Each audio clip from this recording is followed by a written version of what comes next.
Iya, visi saya dari awal pelayanan itu sederhana. Saya rindu kita bisa mengenal Tuhan lebih lagi, sehingga bisa lebih lagi mengasihi Dia. Karena tak kenal maka tak sayang ya.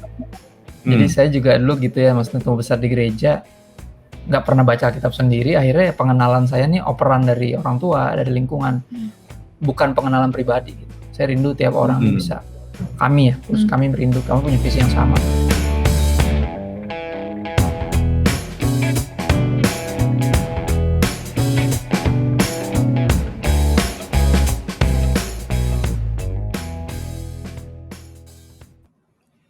Selamat siang God Lover, Shalom.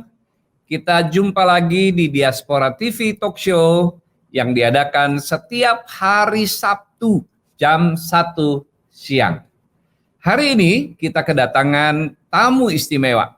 Seorang hamba Tuhan yang masih relatif muda, bahkan dia pernah bekerja dan kemudian berhenti dari pekerjaan sekuler dan memutuskan untuk melayani secara full time.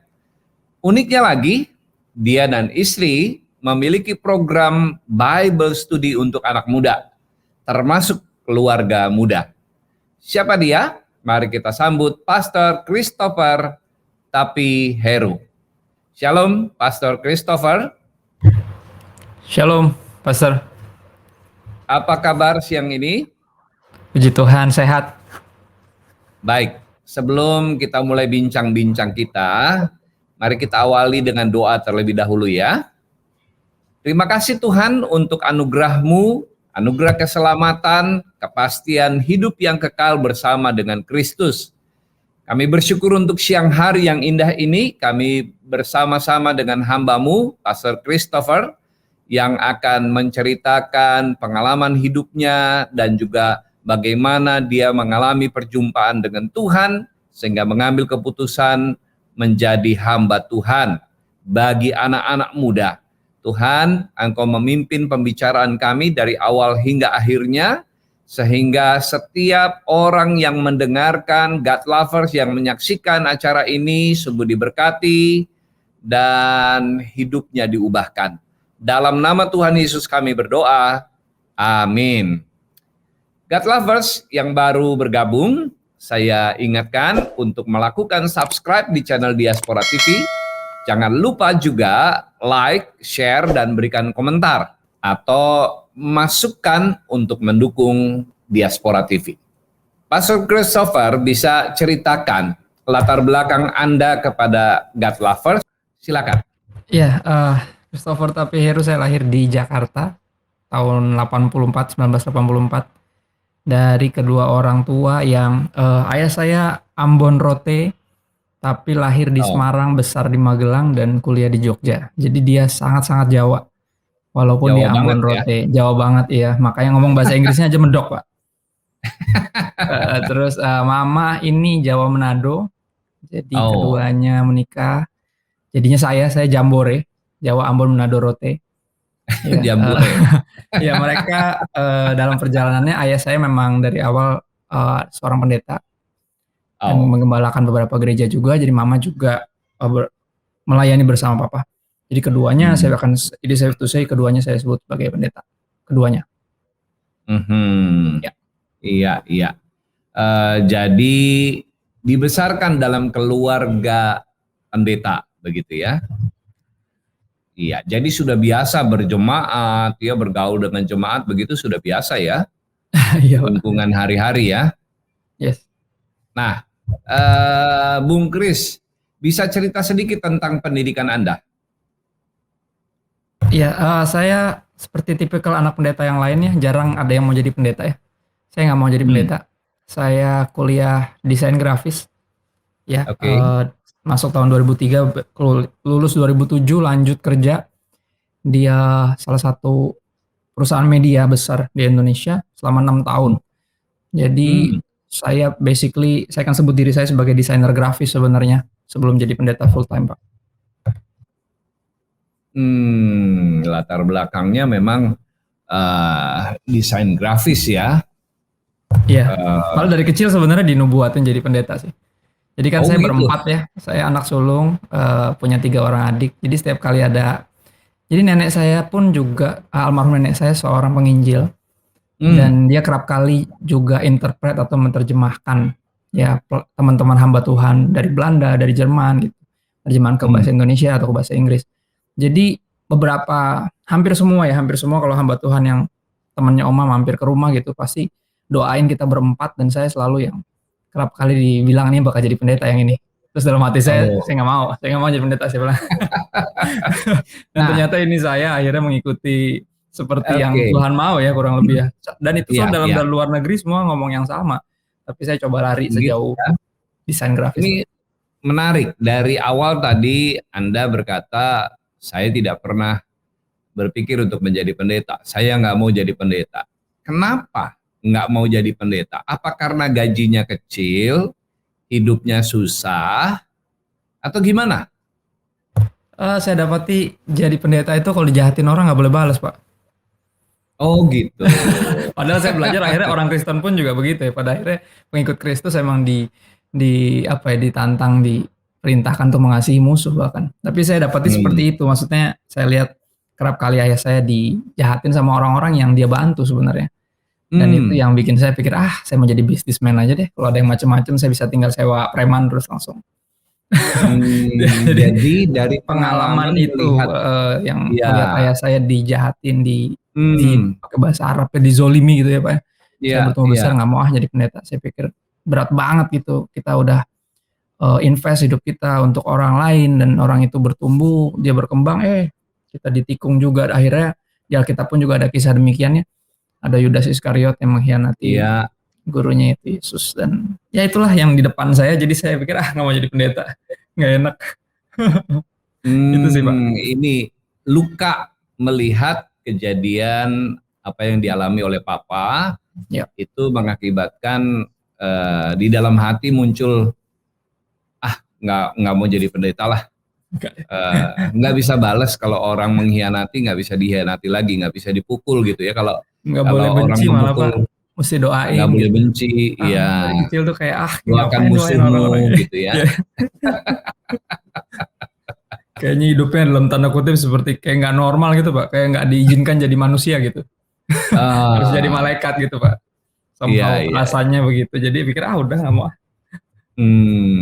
Dan ketertarikannya juga kan di musik, terus ketertarikannya memang seni saya. Jadi nggak pernah kepikir lah ya untuk jadi pendeta. Pengennya jadi musisi, pengennya jadi anak band gitu ya. Cita-citanya begitu dulu. Jadi nggak. Oke. Nah, Bung Kristo, sebagai anak seorang hamba Tuhan, seperti apa Anda menjalani masa muda Anda? Maksudnya menghidupi masa muda. Apakah jadi anak pendeta itu harus alim di rumah, di sekolah, atau tetap juga nakal seperti anak-anak normal yang lain begitu ya? Ada kenakalan-kenakalannya, atau bahkan mungkin lebih? Bisa cerita? Nakal sih pasti seperti anak lainnya ya, cuma bedanya saya nggak boleh nakal sebenarnya, harusnya. Jadi akhirnya ya kerap kali hidup dalam pencitraan lah ya, maksudnya kalau udah di depan orang-orang di gereja gitu, pasti tumbuh besar di gereja juga saya dalam pelayanan gitu ya. Dan udah sangat terbiasa dengan pelayanan gitu. Akhirnya tumbuh besar juga di gereja, keluarga Kristen. Anak pendeta juga kalau di sekolah kan pasti gitu ya. Kalau anak-anak yang lain pada mau nakal atau mau ngapain, saya pasti dibully kayak udah nggak usah ngajakin dia anak pendeta. Anak pendeta nggak boleh diajak nakal-nakal. Jadi agak-agak dijauhin sama teman-teman. Akhirnya saya coba membuktikan diri lewat musik. Jadi akhirnya pas jadi anak band dari zaman SMP ya. SMP akhir ke SMA. Jadi saya lebih dikenalnya sebagai drummer sih di SMA saya, dan banyak kan bergeraknya di musik Pak. Bahkan di pelayanan juga, dari gereja sih belajar musiknya juga. Iya. Jadi nggak terseret kenakalan anak-anak di sekolah begitu ya. Kalau teman-teman pada ngerokok lalu diajakin ngerokok. Pernah ngerokok nggak ya? Saya pernah, langsung batuk Pak, nggak enak. Oke. Nyobain doang, itu juga punyanya Om, bukan punya orang lain. Karena saya pikir udahlah cobain, nggak enak emang nggak pernah jadi yang terikat seperti itu, nggak. Cuman sejauh dulu paling jauh lari ya, pacarannya nggak beres aja zaman dulu, zaman jatuhnya di pergaulan yang seperti itu. Oke. Gitu, backgroundnya. Iya. Nggak Nah, ngerokok, nggak narkoba, nggak seserem-serem itu. enggak Cuman ya, enggak gitu namanya ya. dosa-dosa aja ya Pak ya. Apapun Iya, itu ya iya. bentuknya. Iya, iya. Eh, Bagaimana pengalaman ya masa muda yang dijalani, lalu eh, kemudian memilih untuk tidak menjadi hamba Tuhan, ya, bekerja sekuler tadi 6 tahun ya, sesuai dengan bidang studinya dan menemukan mungkin kepuasan di sana. Lalu bagaimana titik balik sampai kemudian berjumpa dengan Kristus secara pribadi dan kemudian menyerahkan hidup untuk melayani Tuhan. Bisa cerita? Ya, Silakan. uniknya adalah pertobatan saya di tahun 2008. Saya justru masuk kantor itu mulai kerja full time itu di 2009. Jadi pertobatannya lebih dulu Hmm. daripada kerjanya di kantornya. Ah. Nah, jadi itu saya ada hadir di satu ibadah HKR. Terus di ujung dari ibadah, dari khotbahnya pendetanya ngundang altar call maju ke depannya orang-orang. Nah, undangannya unik karena dia minta orang-orang yang belum pernah, yang baru mau terima Yesus sebagai Tuhan dan Juru Selamat pertama kali untuk Hmm. maju ke depan. Dan saya pikir pasti dikit nih yang maju karena kan KKR di gereja masa belum terima Yesus. Ternyata lumayan banyak yang maju. Karena saya udah Kristen dari kecil, pikir ya Yesus Tuhan lah buat saya nggak perlu maju. Kecuali mungkin ada yang punya dosa apa yang masih mengikat untuk dilepaskan maju ke depan, mungkin saya maju ya Pak ya. Cuman ini Hmm. undangannya untuk terima Yesus, saya pikir udah saya udah Kristen kok. Akhirnya saya nggak maju dan pendeta itu baru doain orang kedua di depan. Tiba-tiba dia ngeliat ke arah kita, ke arah saya dan teman-teman di Hmm. bangku. Terus dia bilang, coba yang nggak maju jangan diem. Tolong doakan mereka yang maju, yang mau terima Yesus sebagai Tuhan dan Juru Selamat untuk pertama kali. Akhirnya karena dia Oke. ngeliatnya ke saya nggak enak kan. Saya berdiri Hmm. akhirnya. Saya berdiri, angkat tangan, tutup mata. Sebenarnya udah pura-pura berdoa aja biar cepet gitu kan. Karena nggak enak. Ya. Dia langsung ngeliat ke saya. Akhirnya teman-teman saya juga ikut berdiri. Nah justru di situ Tuhan samperin saya justru di bangku itu Pak. Dan itu encounter Hmm. saya tiba-tiba diinsafkan oleh Roh Kudus akan dosa. Ya saya langsung flashback semua kehidupan saya dan saya merasa jijik, nyesel, malu, takut di saat yang bersamaan. Ya, dan itu saya yakin pasti itu karya Roh Kudus dan itu perjumpaannya unik di altar call yang saya nggak maju. Di situ Hmm. saya bersujud, saya nangis-nangis, terus tiba-tiba saya dengar suara sederhana banget, cuman ngomong gini aja, kamu lakukan semua ini buat siapa? Dia cuma Hmm. bertanya, dia nggak sebut dirinya siapa, tapi saya tahu Hmm. itu Tuhan karena dari 2001 semenjak saya bisa main musik gitu ya, saya pelayanan di ibadah remaja, bahkan sampai ibadah umum kadang kalau drummernya terlambat ya, spesialis Ya. pengganti Pak. Jadi Nah. di situ saya udah pelayanan sekitar 7 tahun dan dia yang saya layani bertanya, "Kamu lakukan semua Hmm. ini buat siapa?" Dan saya langsung Hmm. terpukul sekali karena saya pikir saya lakukannya buat Tuhan lah, buat siapa lagi. Tapi kalau dia ngomong gitu, artinya saya nggak benar-benar melakukannya untuk dia. Nah, itu perjumpaan saya dengan Tuhan 2008, 2009 masuk kantor, di sepanjang kerja itu pun hati saya berkobar-kobar untuk membagikan apa yang saya baca sendiri di Alkitab. Gitu. Jadi dari 2008 saya bertobat itu Alkitab yang tadinya obat tidur bikin saya nggak bisa tidur. Saya nggak mau tidur kalau Hmm. belum ngerti Pak. Jadi Hmm. saya belajar walaupun nggak sekolah saya belajar beli buku, cari commentaries, saya koleksi Alkitab, study Bibles dan segala macam. Saya lengkapi diri saya untuk baca Alkitab. Akhirnya dapat sesuatu bahkan banyak sekali. Saya rindu bagikan ke teman-teman saya. Nah di 2009 bersamaan dengan masuk kantor kerja full time, Hmm. saya bangun pelayanan Bible study. Pendalaman Alkitab itu namanya The Bible Study. Sebuah perenungan dari Lukas 10 ya, ketika Hmm. Maria mengambil bagian terbaik duduk di bawah kaki Tuhan mendengarkan firman Tuhan Oh, juga. Jadi kita sebutnya ya. sebagai the Bible Study, bagian yang terbaik. Nah dari sana itu di luar program gereja, dari 4 orang kita ngumpul sampai teman ngajak teman jadinya banyak sekali. 3,5 tahun kemudian saya bubarin karena takut jadi ahli Taurat Pak. Karena belajar Alkitab gitu terus kan. Yesus juga ngajar murid-muridnya kan 3,5 tahun ya. Saya bubarin itu udah sekitar hampir 200 orang kalau ngumpul dalam satu event ya. Dan itu teman ngajak Hmm. teman di luar program. Benar-benar murni saya mau bagiin apa yang saya dapat dari pembacaan Alkitab. Dan nampaknya itu satu-satunya sekolah Alkitab saya Pak. Saya Hmm. belajar, terus ngajar, belajar, terus mengajar, dan ini yang ngebentuk Oh. saya sampai hari ini. Makanya pelayanan sampai hari ini pun juga masih melakukan yang belasan tahun lalu saya lakukan, masih sama. Saya ngajar Alkitab aja. Begitu. Kurang lebih seperti itu deh. Full time-nya baru 2015.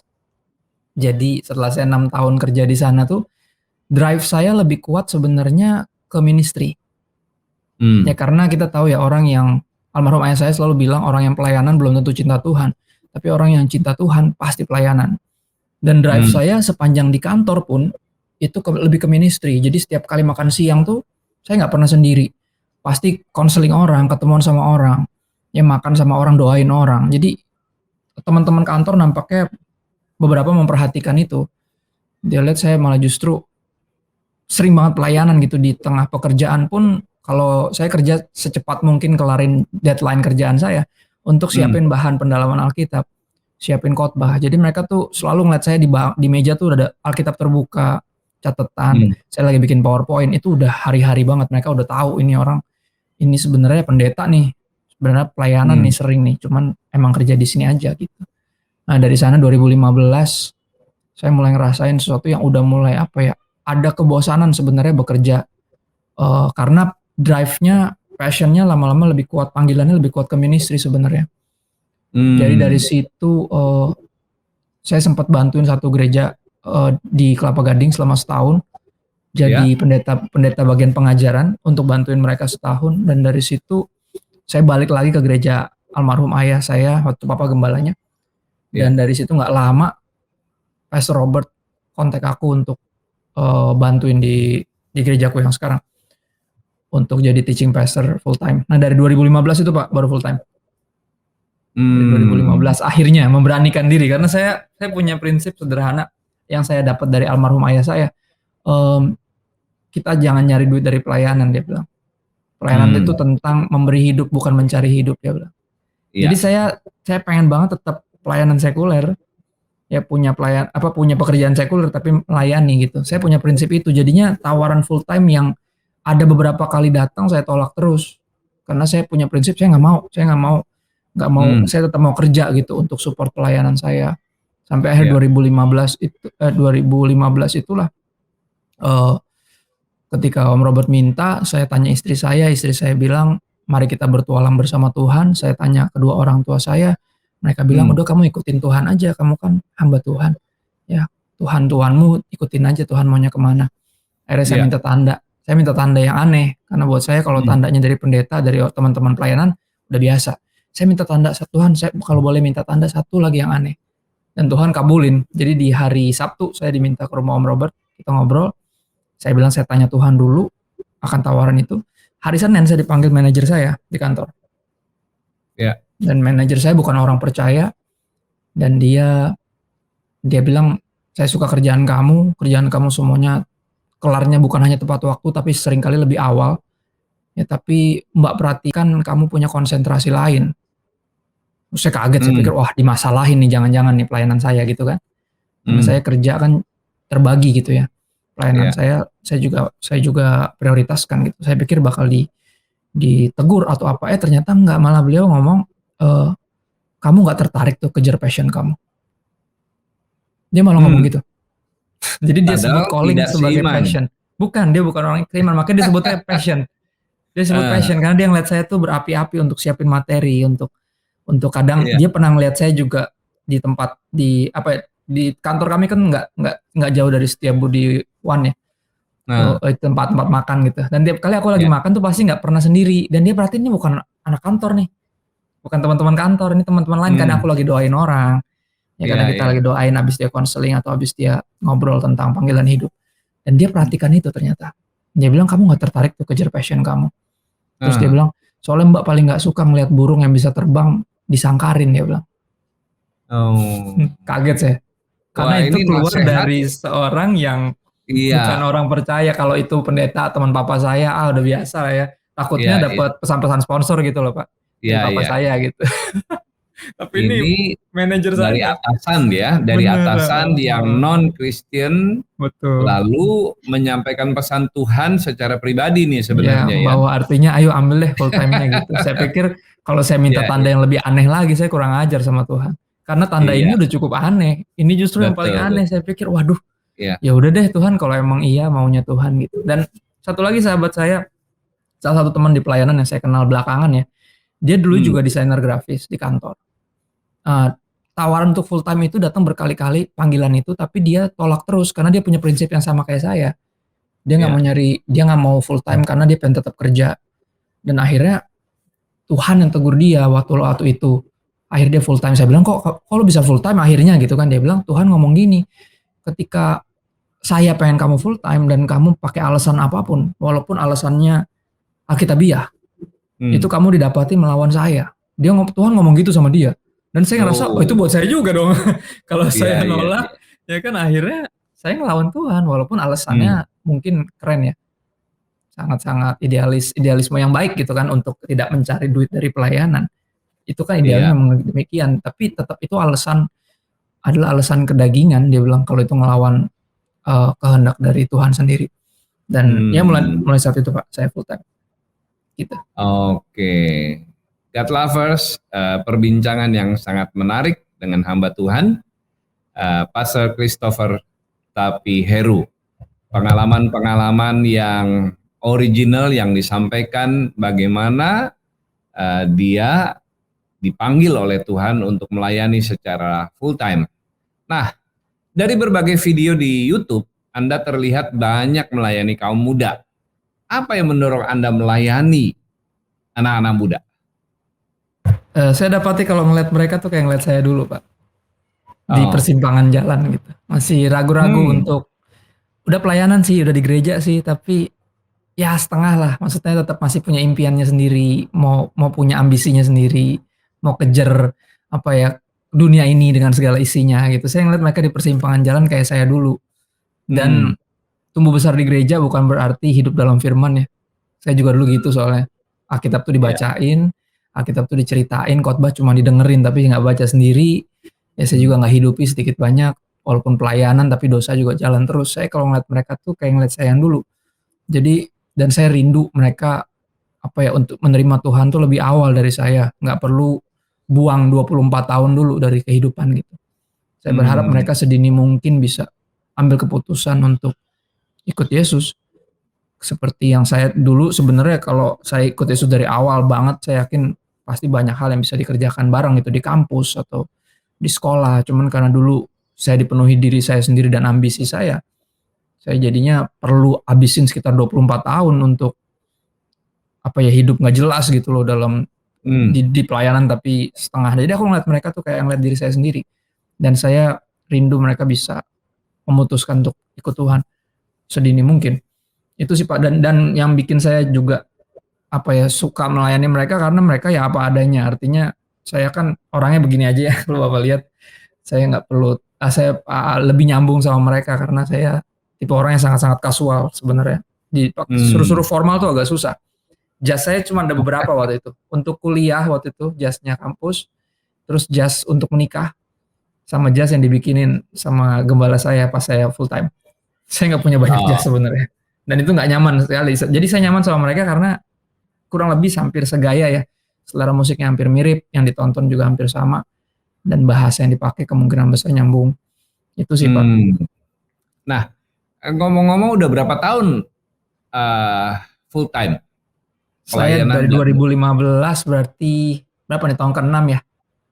tahun ke-6? Nah, 2015 waktu itu ya full iya. time-nya. Terus sempat di sekretariat juga karena saya teaching pastor dulu bantu sekitar 2 tahun tapi di tahun 2017 Pak Gembala panggil saya dan dia bilang saya dapat visi kamu tuh akan dipakai Tuhan nasional sama internasional. Jadi semenjak Hmm, itu saya dilepas dalam artian seperti penginjil tapi iya. penginjil yang punya rumah Pak yang tetap Hmm, melayani di gereja lokal sebagai teaching iya. pastor. Jadi mulai 2017 saya pelayanan sana sini dalam dan luar negeri. Puji Tuhan. Mhm. Jadi mostly tapi Nah, masih di anak muda sih banyak kan. iya, iya. Nah, berkecimpung penekanannya pada anak muda. Ada nggak pengalaman yang berkesan dari 6 tahun ini? 6 tahun apa 7 tahun tadi ya? Di 2015 berarti hampir 6 tahun ya kurang lebih. 6 tahun ya. Pelayanan berkesan adalah betapa mengagetkannya saya walaupun tumbuh besar di keluarga pendeta ya. Betapa beratnya pastoral ministries, Pak. Buat saya pastoral ministries ini suatu hal yang sangat unik karena kita benar-benar dealing with people dan ini satu persatu ya, one soul at a time. Dan saya akhirnya menyadari bahwa ini sebuah panggilan besar untuk dipercayakan keluarganya Tuhan.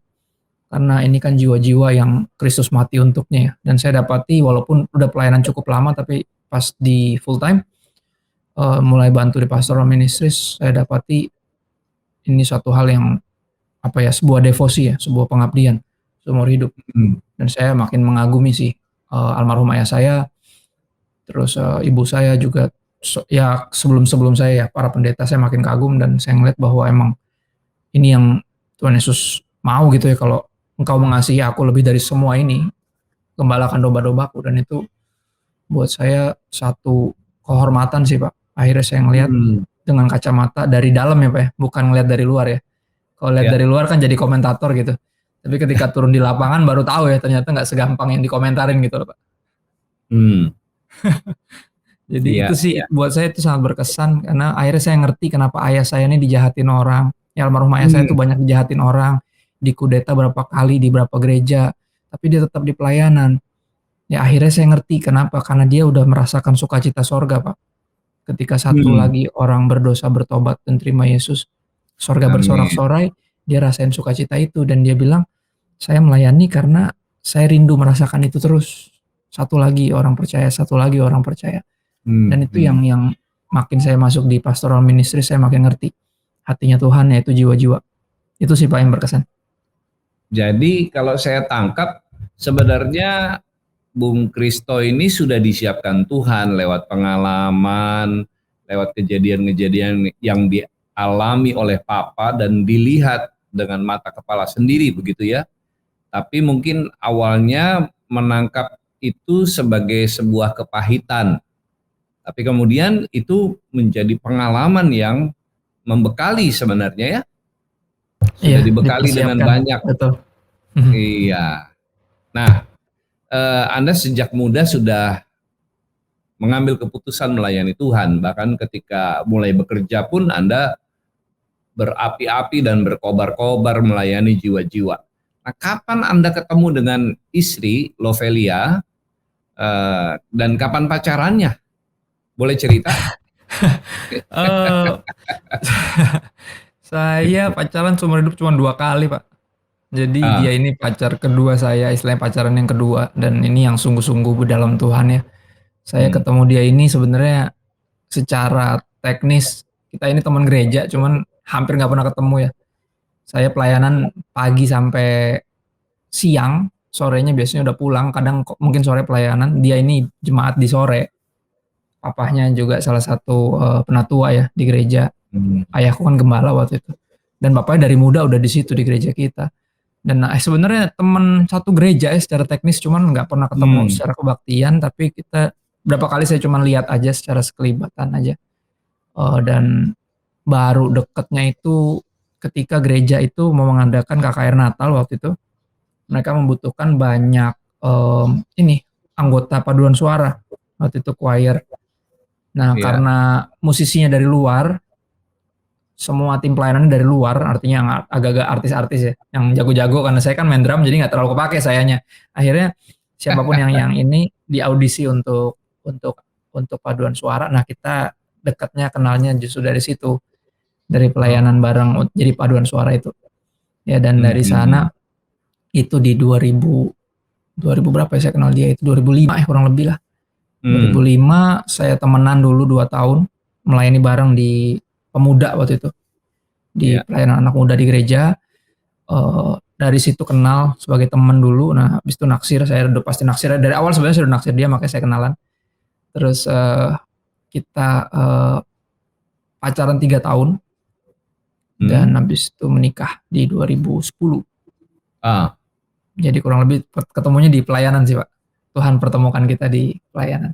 di pelayanan. Ya dia Menikah ini 2010. 2010 betul, dan dia ini guru sekolah minggu waktu itu. Dan buat saya itu jadi satu magnet tersendiri ya. Selain dari saya emang secara selera saya suka banget ininya, Aha. fisiknya.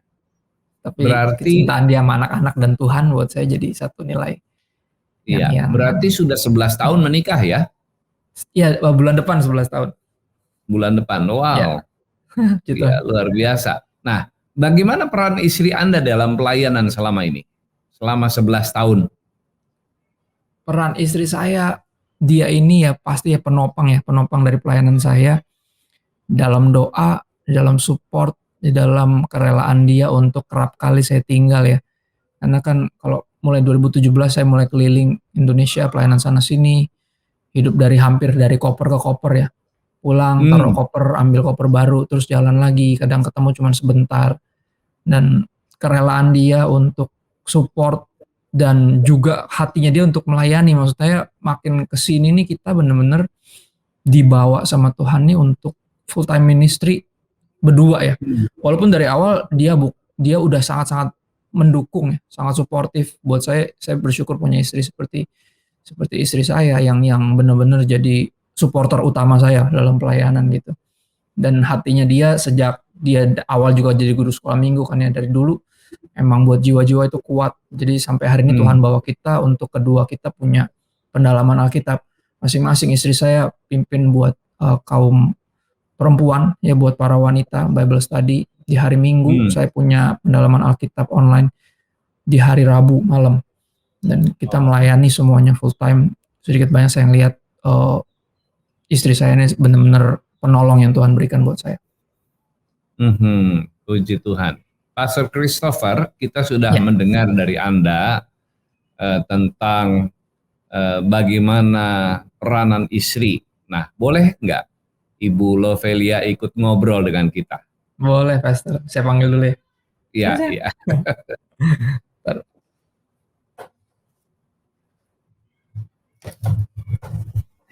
Shalom, Ibu Lovelia. Okay. Shalom, Pak. Ya, baik, shalom, baik. Pastor. Ya, shalom. Terima kasih sudah bergabung. Ibu. Terima kasih juga, Pak. Ya, Ibu, apakah yang paling menarik dari suami Anda ketika waktu ketemu dan kemudian jatuh cinta? Yang menarik apa ya? Yang pertama, ya pastinya kalau aku lihat dia tuh, kayaknya mungkin kalau orang ngelihat kayak selengean gitu ya, kayak padahal aku lihat sih seperti apa adanya gitu ya, apa adanya yang memang suka musik gitu ya, suka seni. Ya, aku yang menonjol sih selain dari memang apa adanya itu adalah aku lihat dia benar-benar sosok yang udah cinta sama Tuhan sih dari pas pertama. Karena kan bersyukurnya pertemuan kita memang udah dalam masa yang pertobatan masing-masing gitu kan. Walaupun belum sungguh-sungguh yang bertemu Tuhan di tahun 2008 tersebut, tapi memang sebelumnya kita udah ada perjalanan bersama Tuhan dan udah Tuhan panggil secara jiwa, udah di dalam mengerti gitu, oh ini hidup ini bukan tentang segala yang ada di dunia ini, tapi tentang Tuhan gitu. Jadi itu adalah nilai yang menyala dari diri Christopher Tapiheru ini buat saya, karena ya kecintaannya akan Tuhan yang bisa saya rasakan. Oh, iya. Kalau boleh tahu, Ibu Lovelia berasal dari keluarga atau suku apa ya? Oh, aku Chinese. Kalau papa mama keduanya Chinese Sunda sih boleh dibilang ya, tapi di Jakarta, aku lahirnya di Jakarta. Oh, ini gelap dan terang bersatu ya. Nah iya, nggak boleh sebenarnya ini ya kalau kata Alkitab loh. Bukan tentang warna kulit ya. Bukan ya. Ya inilah makanya perbedaan suku ini yang kayaknya banyak jadi jadi kesaksian yang baik sih Pak. Maksudnya buat kita pribadi ya, salah satu yang paling nggak Kristen itu rasisme. Bagi kita pribadi ya. Jadi apapun itu alasannya buat saya nggak nyambung, karena sebelum naik ke sorga pun Tuhan Yesus minta untuk kita jadikan semua bangsa muridnya.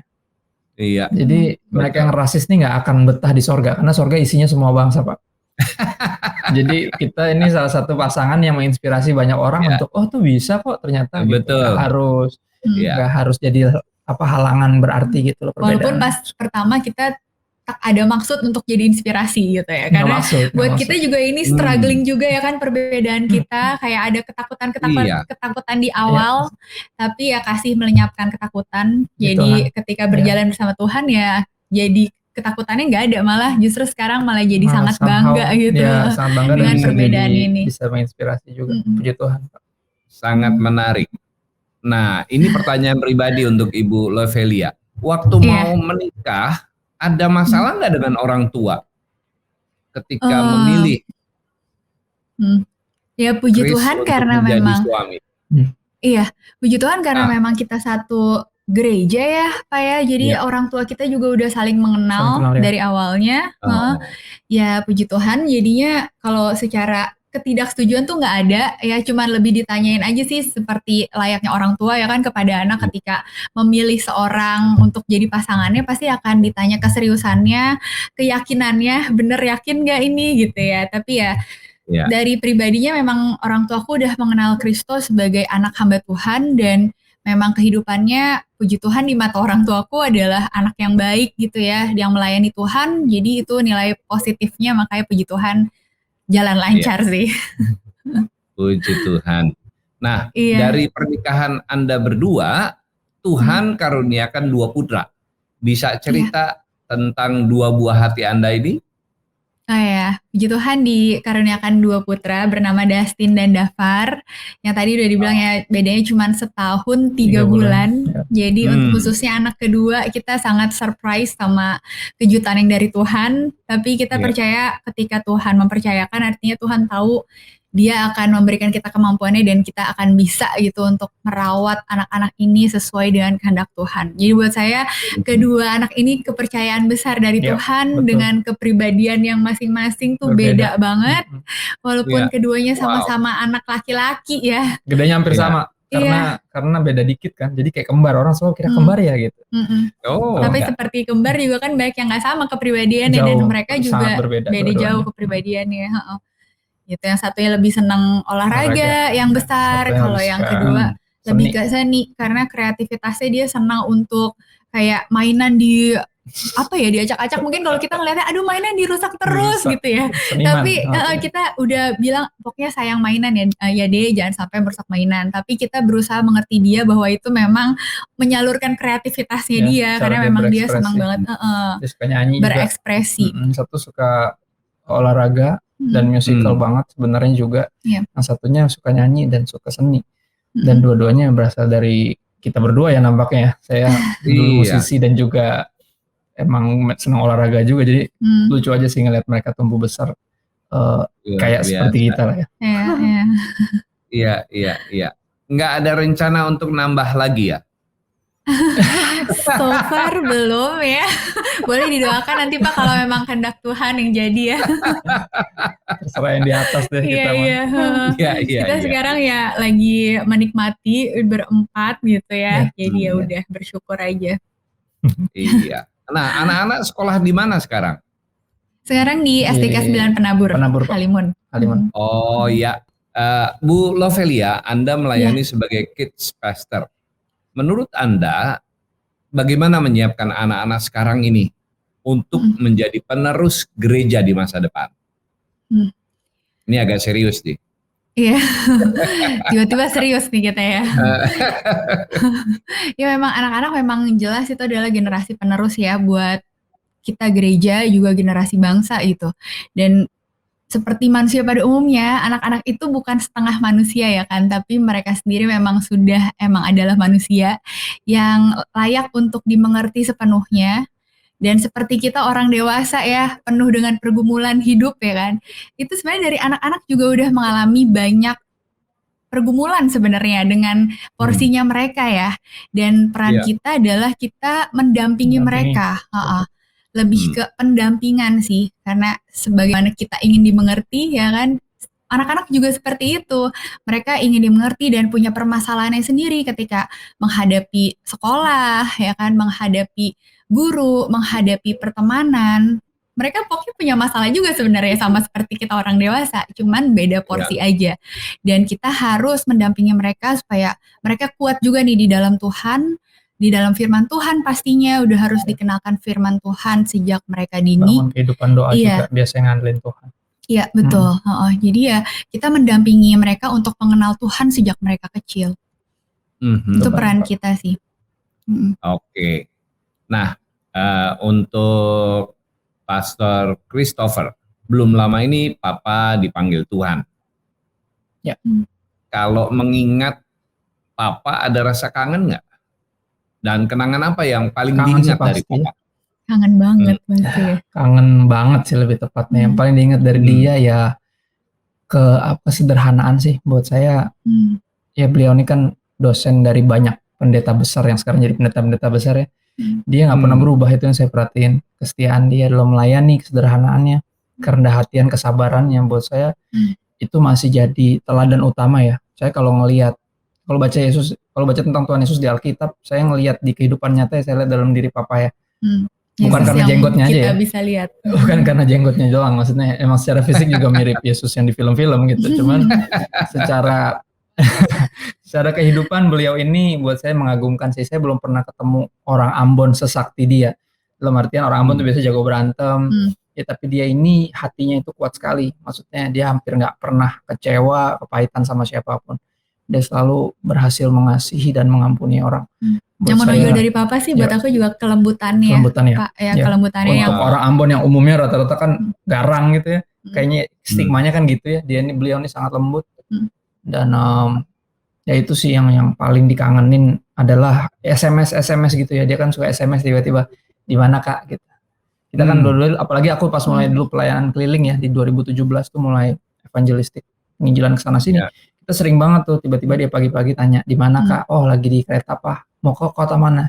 Sini. Gereja apa? Oh salamin ya sama gembalanya, rata-rata tuh muridnya dia. Terus ntar dia lagi, aku tanya Bapak di mana? Oh ini lagi nyetir mau ke mana? Kerawang. Jadi sampai akhir hidupnya pun beliau hamba Tuhan yang setia melayani sih. Makanya Papa tuh yang paling ngajarin, kamu ke gereja manapun melayani harus menghormati gembalanya, harus sapa gembalanya, harus benar-benar itu hal yang diajarkan Papa tuh seperti dari dulu itu. Selalu dia tuh mempercontohkan juga orang pertama yang dicari kalau dia pelayanan di satu gereja tuh pasti gembalanya.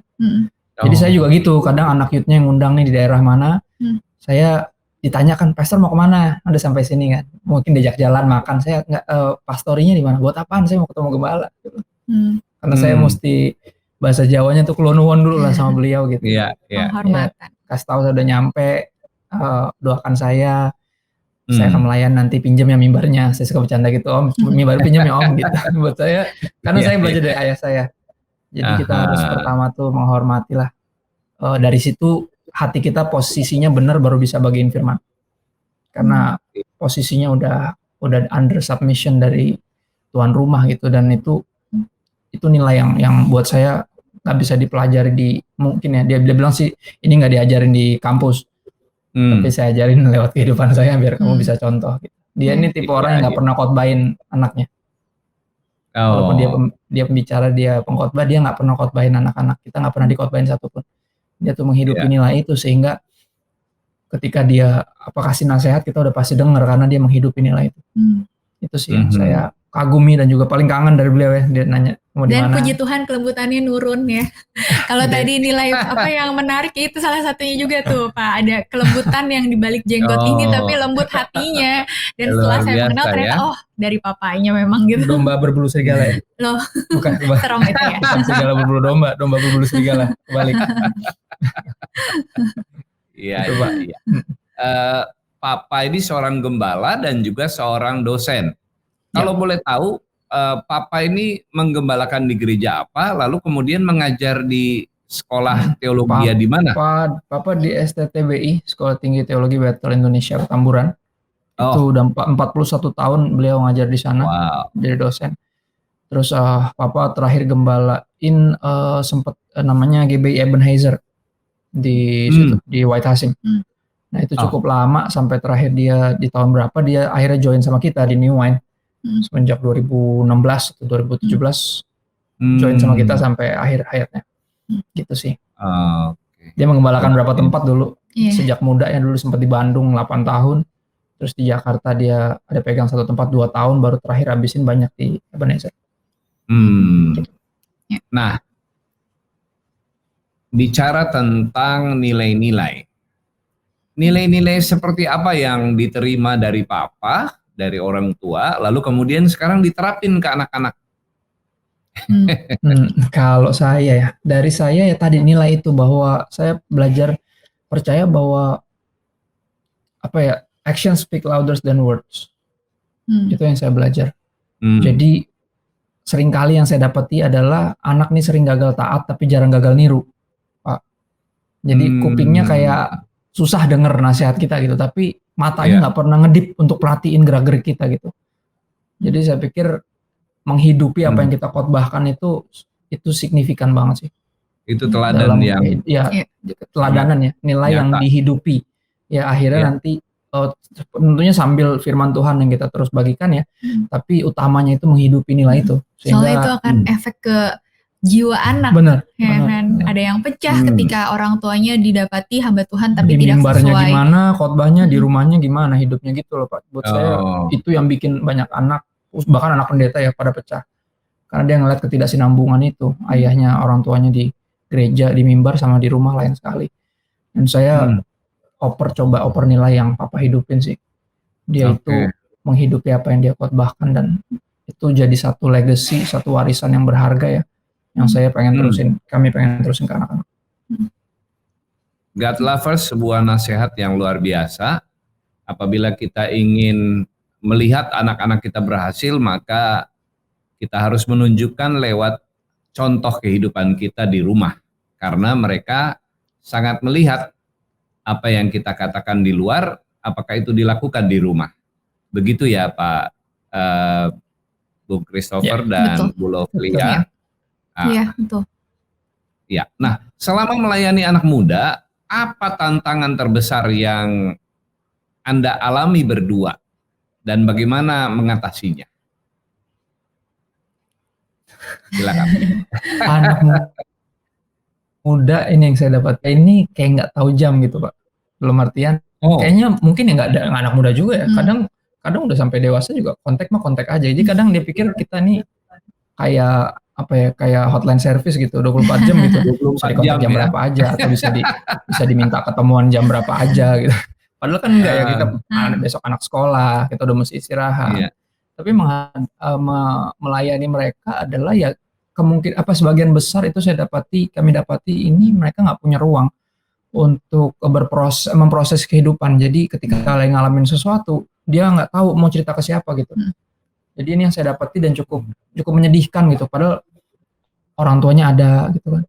Terus dia bergereja juga gitu. Saya pikir kenapa mesti nyari orang lain kalau mestinya di rumah tuh ada orang untuk bercerita. Tapi kerap kali saya dapati mereka ini rame ya, punya banyak teman tapi kesepian dalam hal kerohanian Pak. Itu yang kerap kali kami dapati sih di pelayanan. Tantangannya ya memang, apalagi misalnya kita punya kehidupan sendiri yang adalah aku ibu rumah tangga gitu ya, aku harus bagi waktu tuh ketika aku mengurus rumah, mengurus anak juga. Balesin message mereka dan hadir untuk mereka juga gitu seperti. Jadi kita belajar banget sih dari Tuhan Yesus yang memberi dirinya bagi kita. Jadi itu juga memang pelayanan kita sih Pak, untuk memberi diri kita buat kepada generasi ini. Oke. Menarik. Kadang-kadang tengah malam mereka ingin cerita gitu ya, padahal kita waktunya udah harus istirahat gitu. Baru mau tidur dia masuk chattingnya, ya elah nggak tidur nih alamatnya. Karena ada telepon juga gitu.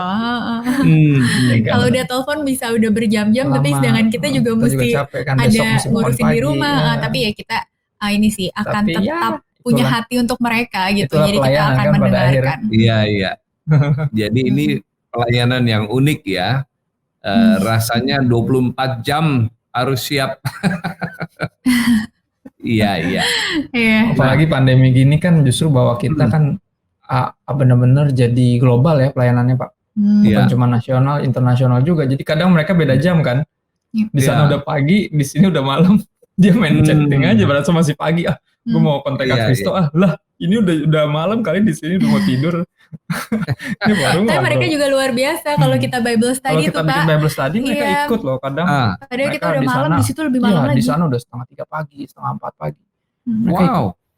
Ya, Mereka tetap dan mereka semangat kayaknya ya. segitu semangat. Iya. Ya buat saya itu yang mengagumkan, dan itu juga yang jadi satu jadi satu motivasi. Akhirnya kita tahu bahwa emang ini keputusan yang tepat untuk memberi diri ya, melayani generasi. Dan apa yang mereka butuhkan gitu. Dan ternyata tepat pilihan dan keputusan Anda berdua melayani anak-anak muda karena memang sangat dibutuhkan. Nah, apa visi yang Anda terima dari Tuhan dalam melayani anak muda ini? Iya, visi saya dari awal pelayanan itu sederhana. Saya rindu kita bisa mengenal Tuhan lebih lagi, sehingga bisa lebih lagi mengasihi Dia. Karena tak kenal maka tak sayang ya.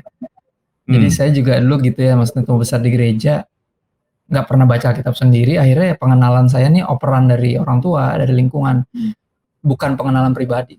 Saya rindu tiap orang bisa, kami ya, terus kami merindu, kami punya visi yang sama, mengenal Tuhan lebih dalam dan memperkenalkan Tuhan lebih lagi kepada semua orang, sehingga semuanya bisa mengenal dan mengasihi Tuhan lebih lagi. Itu sih Pak, lebih ke pengenalan akan Tuhan sih. Iya. Karena kita pas pertobatan kita cukup terkaget-kaget dengan kata firman Tuhan, sebab aku menyukai kasih setia lebih daripada korban bakaran. Artinya Tuhan tuh yang Tuhan cari tuh hati kita yang mengasihi Dia, karena Dia sudah terlebih dahulu mengasihi kita gitu kan. Dan banyak manusia yang nggak memperdulikan hatinya. Kita sibuk sama kehidupan kita, mencuekin Tuhan, tapi kita kayak berusaha untuk menyadarkan semua orang, seperti kita juga sudah terlebih dahulu disadarkan. Kita sadarin semua orang juga untuk Tuhan tuh begitu mengasihi kita, dan janganlah kita abaikan Dia. Ayolah meresponi kasihnya dengan mengasihi Dia kembali. Betul, visinya itu sih. Karena kita mikir ketika manusia udah mencintai Tuhan, mereka akan bisa hidup dengan baik, dengan melakukan segala sesuatu untuk Tuhan, bukan untuk manusia. Jadi kehidupannya pasti akan jadi respon yang baik terhadap kasih Tuhan. Jadi bisa sekolah dengan benar, jadi orang tua yang baik, anak yang baik, kerja yang baik. Iya, itu semua akan jadi respon ketika awalnya berawal dari mengasihi Tuhan. Gitu Pak. Iya. Nah, ini pesan terakhir dari Anda berdua.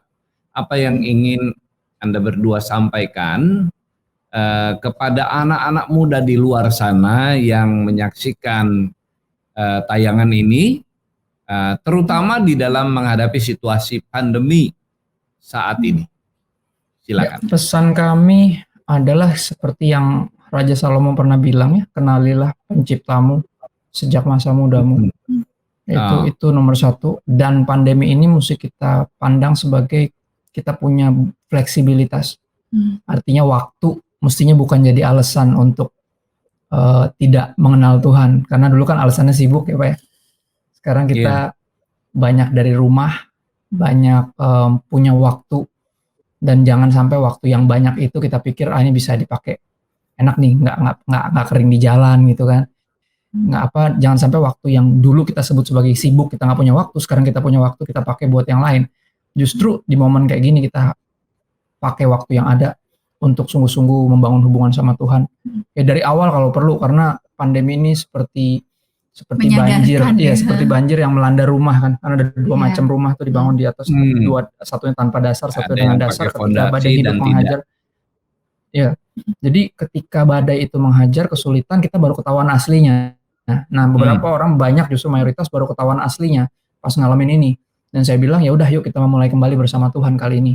Kali ini kalau mau bangun semuanya dari nol nih, kita bangun di atas Tuhan dan firman-Nya gitu. Sehingga nanti ketika ada lagi tantangan di depan yang mungkin lebih berat, kita nggak segoyang kemarin gitu, nggak segoyang sekarang gitu. Jadi buat saya jangan sampai alasan nggak punya waktu itu kita pakai lagi, karena ini nggak relevan lagi. Karena kita punya banyak waktu sekarang. Dan buat kita pandemi itu benar-benar cara Tuhan untuk membangkitkan kita sih. Kayak kita lihat benar-benar nih, karena kita pelayanannya juga di generasi, kita lihat gitu lagi kehausan besar-besaran sih Pak masa-masa ini. Ya jadi kita jangan sampai kelewatan panggilannya Tuhan atas kita, karena tuayan banyak. Iya, tuayan banyak. Kerja sedikit. Jadi kami berdoa juga, menghimbau juga teman-teman muda, jangan takut untuk melayani, karena emang ini Tuhan panggilan kita. Ya kita nih penuai gitu. Dia cari pekerja lebih banyak. So jangan buang hidupmu lebih lama ya untuk mengejar impian, coba hidupi kerinduannya Tuhan. dan jawab panggilan Tuhan sedini mungkin ya. Dan jangan perlu buang-buang hidup cukup lama lah. Gitu. Iya. Itu paling Pak. Makin jadi berkat menarik. mendampingi siapapun yang ada di sekitar kita. Dan itu bisa berbagai cara sih, karena kan di era pandemi khususnya pendampingan yang physically mungkin udah lebih sulit ya dibanding dulu. Tapi bersyukur karena kita ini di era teknologi yang sudah tinggi, kita bisa memuridkan lewat apapun. Ada video call, ada Zoom, ada apapun yang media bisa digunakan untuk secara digital. Kita pakai itu untuk memuridkan, untuk mendampingi siapapun yang dipercayakan ada di sekitar kita sih. Kalau boleh mengenal kita, itu adalah jiwa-jiwa terdekat yang Tuhan percayakan buat kita. Puji Tuhan. Menarik apa yang disampaikan kedua hamba Tuhan, Pastor Christopher Tapiheru dan juga Pastor Lovelia, yang memilih dan mengambil keputusan untuk melayani anak-anak muda, dan hari ini mereka melihat bahwa ladang sudah menguning, tuaian sangat banyak, dan mengajak kaum muda juga untuk ikut terlibat di dalam melayani anak-anak muda, khususnya di tengah-tengah bangsa kita Indonesia. Baik, God Lovers, kita tiba di akhir acara talk show ini. Sungguh menarik perbincangan dengan Pastor Christopher Tapiheru dan juga Pastor Lovelia. Terima kasih kepada Pastor berdua atas kehadirannya di Diaspora TV. Thanks for having us. Kami doakan sukses dalam pelayanan dan maju terus dengan visi dan kuasa Tuhan menjangkau anak-anak muda. Sampai jumpa. Shalom. Shalom. God bless you all. Terima kasih juga untuk God Lovers yang setia mengikuti talk show hari ini. Semoga tayangan ini bermanfaat dan jangan lupa untuk like, share, komen, dan subscribe. Tuhan memberkati. Shalom.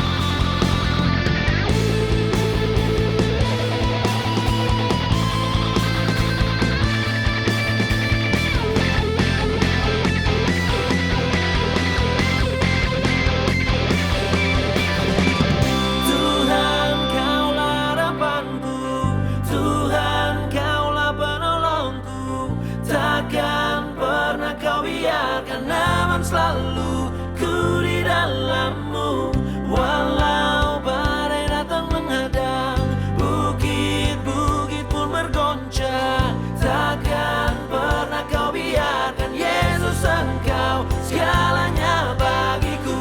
Tuhan, Kaulah harapanku.